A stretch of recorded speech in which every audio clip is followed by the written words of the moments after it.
There is almost no pristine nature left in our region. Fields and forests disappear, becoming covered with a scattering of country houses. But if you know the places, you can feel yourself away from civilization in a small forest. It was to one of these places that we went on a clear spring day. I wanted not just to soak up the sun, but to experience a little adventure. We were given literally a few hours for this walk, because cinema tickets were bought for the evening. The choice fell on a forest about 3 kilometers in diameter. There were two reasons. Firstly, it would take no more than half an hour to get here from the city.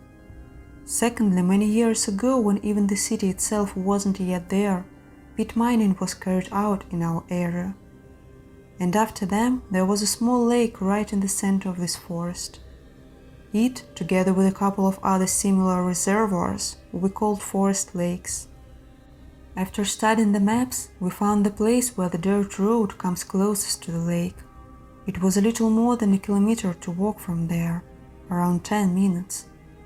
We arrived at the place, but quickly realized that everything wasn't so rosy. A terrible windfall was moving away from the road in the direction we needed. It turned out that the windfall was only near the road. It quickly disappeared and gave way to a bright forest. Chatting, we moved with a brisk step deep into the forest.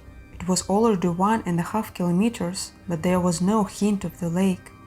It seemed that we have deviated from the straight line. It's not scary, but I wanted to be sure that we will not slip past the lake.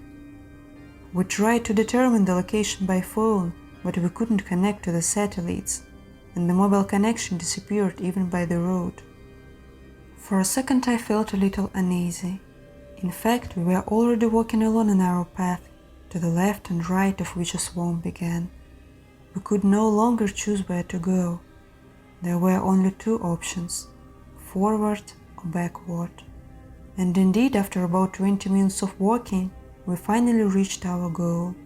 The lake turned out to be very beautiful, but different bottles and packages were encountered.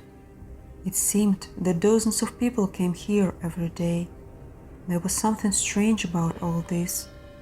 A slight, barely palpable feeling of anxiety began to arise. We decided to sit on the shore for 10 minutes and move back. We were way out of schedule and didn't realize how long the return trip might take. During this time we realized what was wrong. We were already out of the ticket and it was still dark around. The sky was covered with clouds. A clear spring day now looked like a gloomy grey twilight. I don't remember bad weather being broadcast, I thought then. The lake expanse began to be replaced again by trees pressing from all sides. In the depths of the forest, fog began to creep along the moss litter. There was an unpleasant smell of decomposition, and the strangest thing, the path began to narrow and become covered with moss. This is very strange, because we were walking towards the village, and there must be more and more signs of civilization. The smell of decomposition intensified. It became even darker. The air was musty, dense. It seemed that even the light of a lantern couldn't penetrate it. We finally stopped. The last feeling that was missing for the completeness of the picture appeared. The feeling that we were being watched from somewhere in the thicket. To go farther is not that there was no desire, but there was no moral and physical strength. The trail was barely discernible, and we turned back. The path disappears when moving away from the lake. The wider and more trampled the path, the more people walk along it. It turns out that there were a lot of people near the lake, but when they move away from it, they disappear somewhere. But that's what we did. We walked part of the way but turned back. Aren't we going back too long? We stopped again. It didn't get any brighter. The trail completely disappeared. Did we take a wrong turn?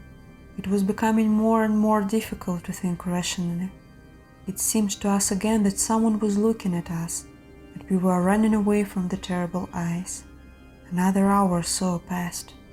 It began to seem to us that we were passing some places not for the first time. At that moment a gust of horror hit me.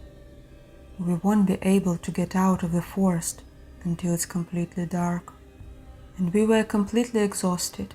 It seems that you need to pull yourself together and look for a place to spend the night. There was almost nothing to be seen. We reached a dense spruce forest.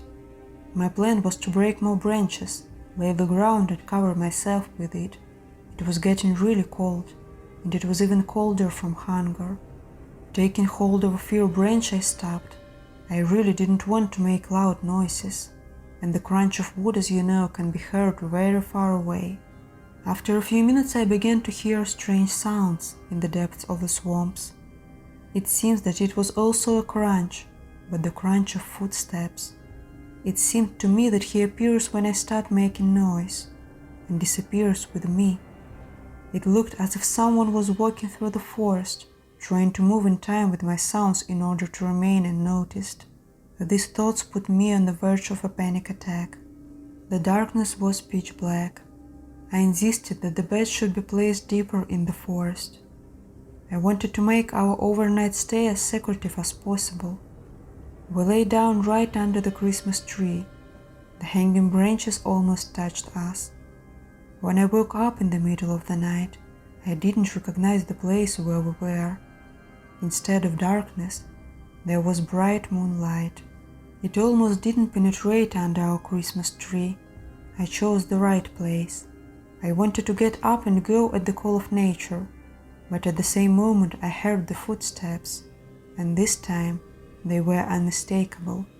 I made out a silhouette in the moonlight. It was a man of a medium height, very stooped, dressed it seems in a fur coat torn into rags. His hair was long and terribly matted. He seemed to be looking for something on the ground. The old man was gradually approaching us. When he began to sniff the ground around the stump, my heart sank into my heels. It seems that he sensed our presence on it. After a couple of moments, he began frantically tearing off the bark from the stump. The second sound, again steps. Surprisingly, they were made by something on four legs. From somewhere in the forest, not so far from us, a woman jumped out. She ran on four legs. Passing by the stump, the woman stopped for a while, as if she felt something too. They discussed in a strange mixture of familiar language and growling that the guests will never get out here. Not a single guest had yet come out of this forest, if he was noticed, and they are very sorry for the guests. The last part shocked me. However, I managed to imagine this strange couple, but the phrase about pity turned everything upside down. What should we do? Wait until morning and try to get out of the forest? Or believe in the conversation I heard and trust the incomprehensible creatures? I took a deep breath and spoke. The old man and the woman squeaked in horror and quickly backed away. "Can you help me?" I asked. They looked at me with complete horror. "I just want to get out of the woods." After a long pause, the man motioned for us to come with him. There was a feeling that I turned to him in vain, and today will not end with anything good. But I tried to believe him. At some point he broke the silence, saying that until he gave a sign it was necessary to go extremely quietly and crouching. At that moment we were just passing by the lake, and a stunning picture appeared before us. The lake seemed to be bubbling, life was boiling there. There were a lot of people around it. They were all skinned and feral, with pale skin. Soon the lake began to disappear behind the trees. The last thing I saw was one of the savages going into the water with his head and disappearing. When the lake disappeared from view, our guides relaxed a little. My phone was able to determine our location. We were on the opposite side of the forest from our car. I never found out what kind of people they were and who they were so afraid of, but I know one thing for sure. You'll never guess what secrets the forest keeps.